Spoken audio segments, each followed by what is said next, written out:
చంద్రబాబు నాయుడు గారి బినామీలకి, చంద్రబాబు నాయుడు గారి బంధువులకి, తెలుగుదేశం పార్టీ నాయకులకి ఏ విధంగా ఆంధ్రప్రదేశ్ రాష్ట్ర సంపదని దోచిపెడతా ఉన్నాడంటానికి 10 ప్రభుత్వ మెడికల్ కాలేజీలు, 10 ప్రభుత్వ హాస్పిటల్స్, అంటే మనం పెద్ద ఆసుపత్రులుగా, ధర్మాసుపత్రులుగా చెప్పుకునేటటువంటి ఆసుపత్రుల్ని అయిన వాళ్ళకి అప్పనంగా ఎకరం 100 రూపాయలు కట్టబెట్టడం ఎంత దారుణో చూడండి.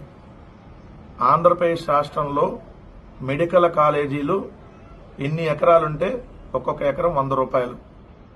పవన్ కళ్యాణ్ సినిమా టికెట్ రేటే, ఓజీ సినిమా టికెట్ రేటు 1000 రూపాయలు. కానీ ఆంధ్రప్రదేశ్లో మెడికల్ కాలేజీ రేటు 100 రూపాయలు. హాస్పిటల్, మెడికల్ కాలేజీ కలిపి హోల్సేల్గా మీకు పులివెందుల్లో 47.58 ఎకరాల్లో ఉంటే 4758 రూపాయలకి ఇచ్చేస్తున్నారు. 5000 రూపాయలకో, 4000 రూపాయలకో, 6000 రూపాయలకో ఒక్కొక్క మెడికల్ కాలేజీని 4000, 5000, 6000కి అమ్మేస్తా ఉన్నారు.